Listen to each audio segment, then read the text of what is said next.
Patient's name is Sierra Crosby. The patient has been in and out of therapy for several years. Based on previous observations, she has a tendency to be volatile and is prone to violent outbursts. I've been treating Miss Crosby since last October, and in my experiences in working with her, she has been extremely resistant to treatment and frequently misses our appointments. How have you been, Sierra? Fine.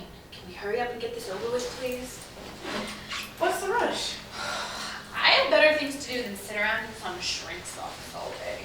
You know, it's been a while since you last came in. What can I say? I've been busy. Okay, well, that's fair. Busy doing what, if you don't mind my asking? Actually, I do mind. And can we please cut out all this meaningless small talk? It's ridiculous. Sierra, I'm sensing a little resistance and hostility on your part. And we've talked about that before. You're not going to get anywhere in treatment if you don't talk to me.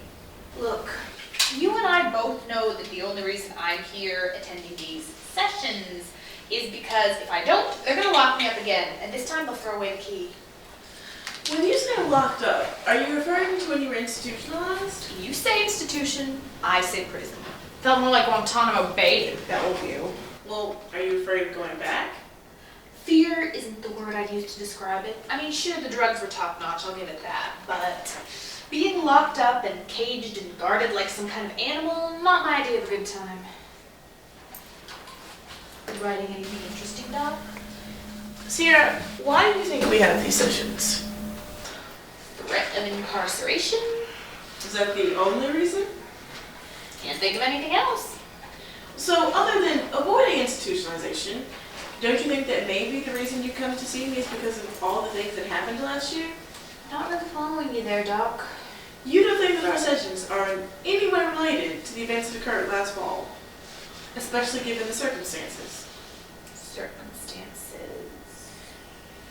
Sierra, it's never easy to lose someone you love, or someone you're close to. I can't imagine losing someone to suicide. Sierra, I want us to talk about what happened. Talk about why you did what you did. There has to be some sort of reason for it, some sort of motivation. And personally, I can't see that how your boyfriend's death... Jackson. His name was Jackson. He was a real person with a real name. So can you treat him like he was? Okay, Jackson. I'm sure Jackson's death played some sort of role in your decision. Like what? Well, that's what I want you to tell me, Sierra.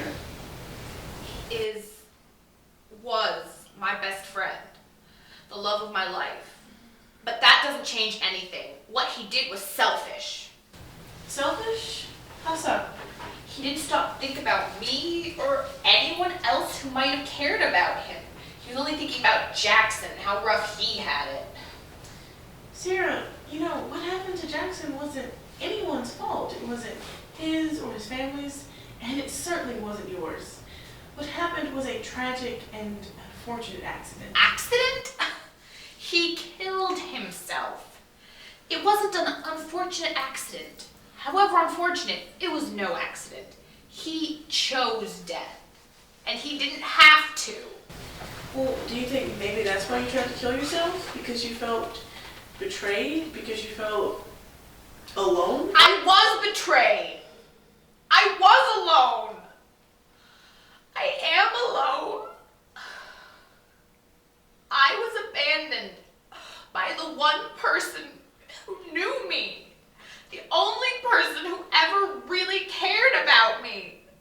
He knew I needed him. We depended on each other. And you can't just up and leave because things get harder. Life is hard, but you learn to deal with it, especially if there's people who need you. But that didn't matter to him. I didn't matter to him. Of course you matter, Sierra. Well, unfortunately, that's been all the time we have for today.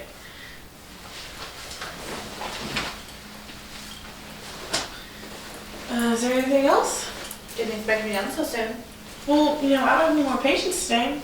You could sit and we could talk some more. I have better things to do than be stuck in some shrink's office all day. I figured you'd say something like that. See you next week.